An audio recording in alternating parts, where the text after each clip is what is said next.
Well, this might appear to be just another review of Avatar, The Last Airbender, or another Should I Watch the Legend of Korra video. What I want to do is to give, as title says, a case for Korra, while I talk about Avatar and I contrast these two amazing shows. I know for a fact that I'm not the first one and I won't be the last one to talk about this subject. But I recently watched The Legend of Korra a little way before the Netflix appearance, and honestly, it was so good that it just pushed me to make this little project. I guess you can call it right place, right time. Seeing so much buzz about the show was the last piece that I needed to encourage myself to make this. Now that The Legend of Korra is on Netflix, it will get a lot of new viewers, which of course is great. But sadly, since I knew the existence of the show, I've seen more negativity towards Korra than positive comments. One good thing that has been happening since it appeared on Netflix is that people seem to realize that Korra is really awesome and it deserved a fair chance from the beginning, despite all the discrepancies between the beloved Avatar, The Last Airbender, and the sequel. What I'm going to do is contrast both series to show how special and amazing both of them are. Maybe not in the deepest of levels where this video will be ours. Also, I will dissect the negative comments that I recollect since I knew the existence of the show, the various places I've seen discussions, and some personal experiences that I've had. A little disclaimer: these are my points of view and opinions. If you have a different one, please leave a comment and let's discuss them. Just let's be kind to each other.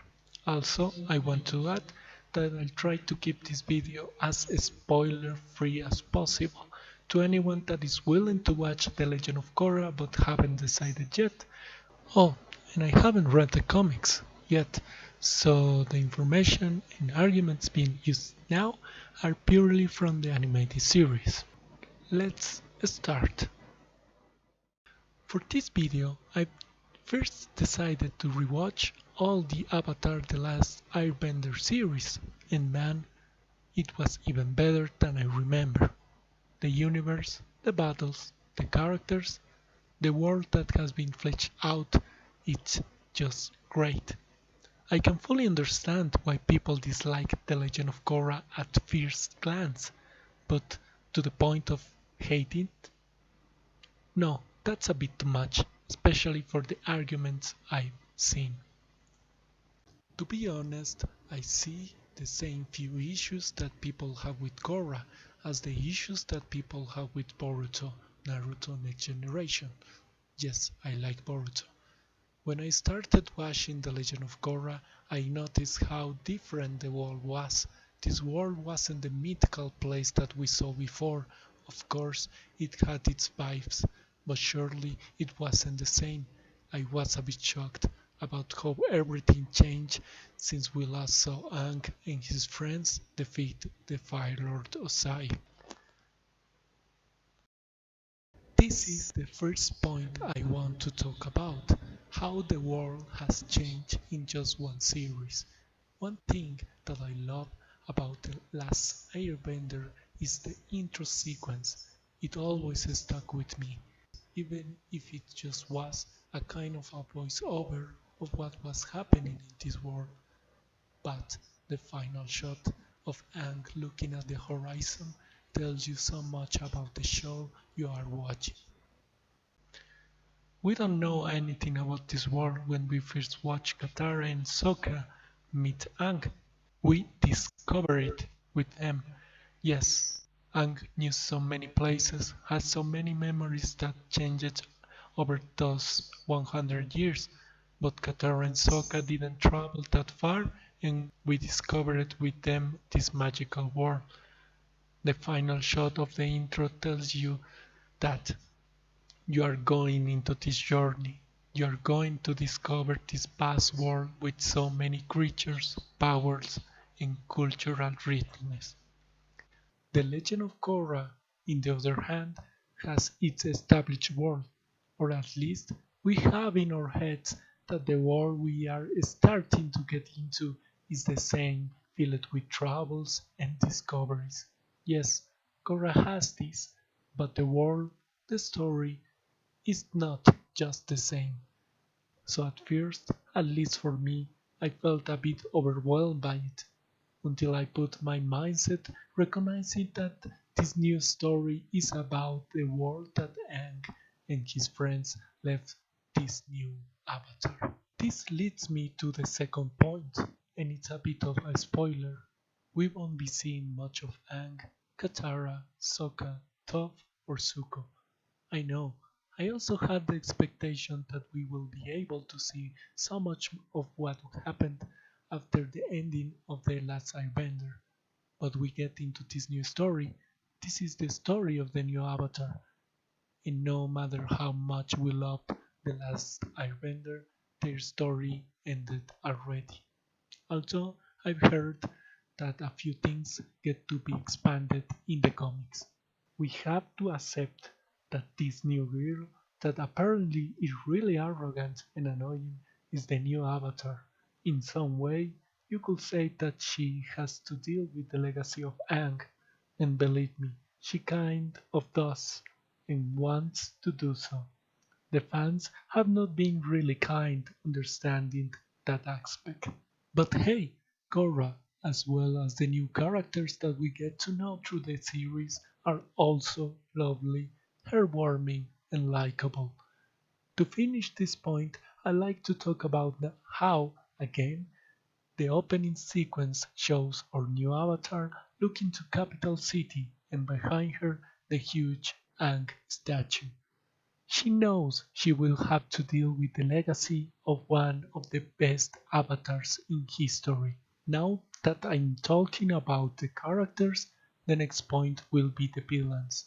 One of the greatest moves that Avatar did through the series was the huge build up to the final boss, the Fire Lord Osai. You barely see him in the first two seasons. They just talk about him like this incredible evil guy that is keeping up with the war, and he's not only powerful and evil, he is this great menace that threats the entire world balance. So when we finally see him, we are scared. We know that the final showdown between him and Aang will be epic. The way they constructed this is just great. Now, if we look at Korra, we see four different villains. Sorry for this little spoiler. Each book has its villain, but despite this kind of lack of building, four of them, or at least three of them, you'll understand when watching, are built enough so we can love them, hate them, or at least respect them. I'm going to say it right away. One thing that concerned me was how fast the storytelling was moving while I was watching. Even if it was fast paced, the writing was right and managed to fit in each book and arc with excitement, jokes, and fights. This applies to the amazing villains that we meet. Book 3 and 4 are about the best television I watched in a long time. Just amazing. To finish this point, I want to clear out one thing. We see also character development for our heroes. Maybe not enough, but not because it was lacking. I feel it's because we really wanted to see them more, and some really hate the fact of quote unquote rushed love storylines. Just gonna say that a bit of this is because Nickelodeon and not really the writing. And the final point to talk about is about retcons and how the Legend of Korra world is built. Yes, I know that I already talked about how the world is built. It's different. That's mainly what you need to know, but it will also apply on how fast technology moved and how our past heroes are portrayed in this new world. Our past heroes were human as well. I love how they wrote them in a way that they are not perfect or completely wise, even after all that character development.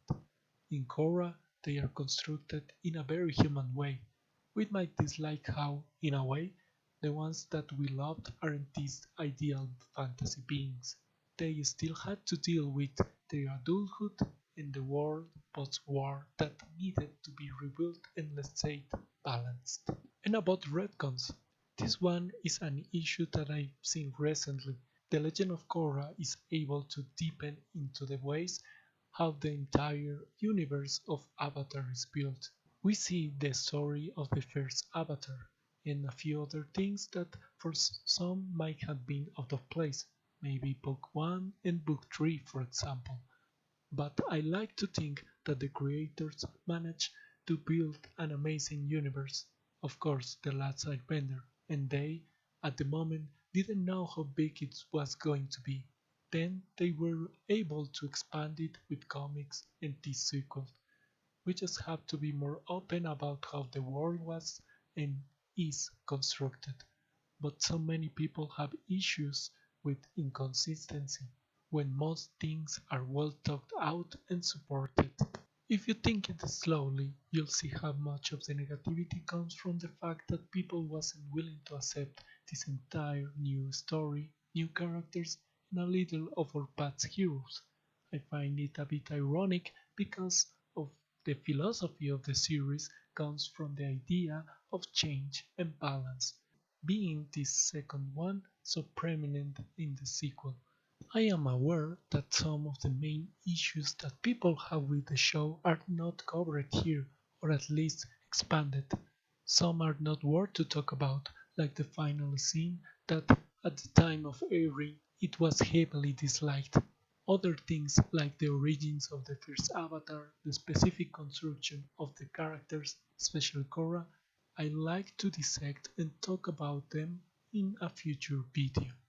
As I said before, The Legend of Korra was an amazing series that I liked so much that pushed me to make this video.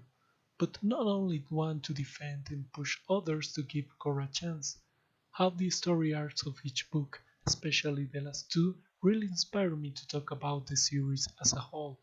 Because something that I said a lot is that we can learn and expand our thinking with everyday things that we like and see, like a TV show.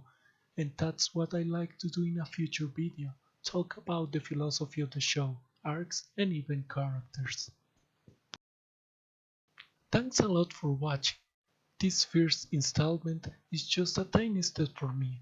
I like to talk about more subjects and shows if I'm able to, try to teach something through them, since that's what I'm passionate about. If you like this, give it a like and share it, which are good ways to show support. If you have comments of things that you like me to talk about, let me know down below. I will highly appreciate it. See you in a next video.